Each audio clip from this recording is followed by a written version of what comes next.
दुखिया सब संसार, दुखिया सब संसार, सुखिया रहा न कोई।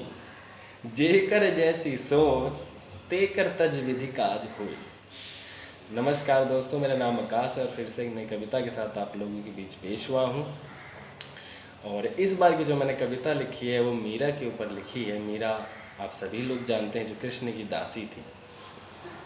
एक चीज़ मैंने जो देखी है, चाहे वो मीरा हो, चाहे वो राधा हो, चाहे वो सुदामा हो, चाहे वो कबीर हो, चाहे वो तुलसीदास जी हो, चाहे कोई भी हो, जो दास बना है उसी को वास्तविक ईश्वर का या कृष्ण का या राम का, चाहे वो कोई भी हो, उसे प्रेम का वास्तविक रस या घूंट पीने का मौका मिला है, अवसर मिल पाया। और किसी को नहीं मिल पाया। जो मालिक बन के रहा उसे तो कभी कुछ नहीं मिला है।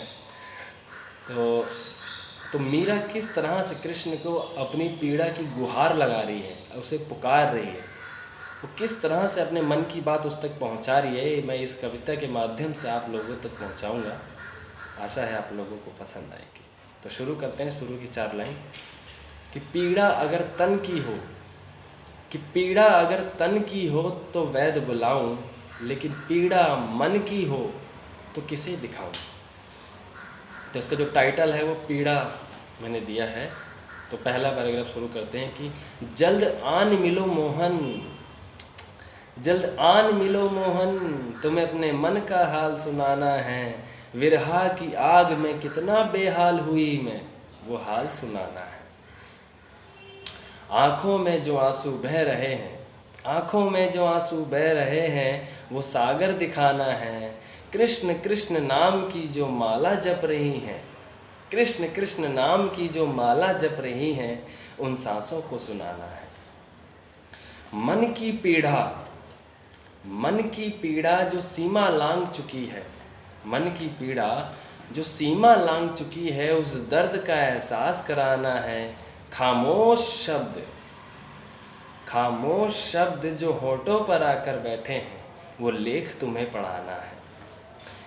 बीड़ा की जो तार, बीड़ा की जो तार बिना संगीत बैठी है, बीड़ा की जो तार बिना संगीत बैठी है, वो प्रेम राग सुनाना है। मेरे अंग के एक एक रोम रोम में अब केवल गिरधारी को बसाना है। कि अब अपनी सुध बुध खोकर, अब अपनी सुध बुध खोकर कृष्ण का बोध अपने मन में जगाना है। अब अपने हाथों की चूड़ियों को बजाकर राधे राधे का गुण गाना है।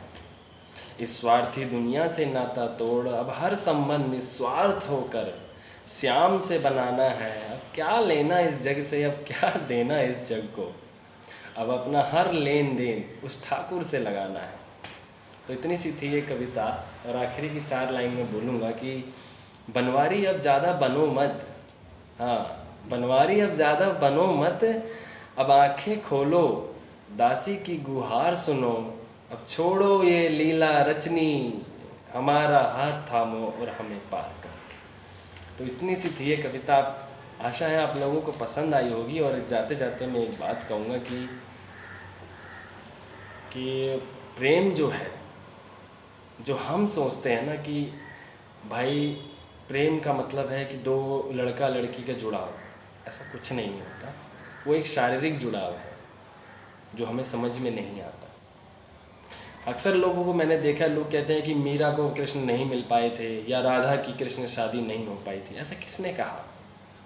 एक व्यक्तिगत को मांगना, एक पर्टिकुलर चीज़ को मांगना, शरीर को मांगना कि नहीं कृष्ण यानी कि शरीर चाहिए मुझे उसका, तो उसको शरीर मिला।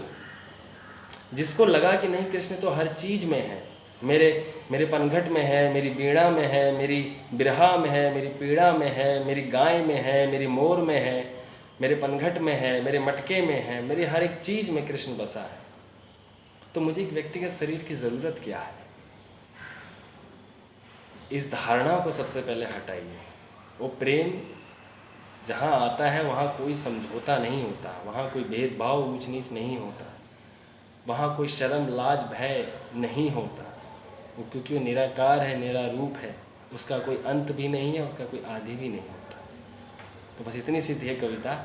इसी के साथ जय हिंद, जय भारत।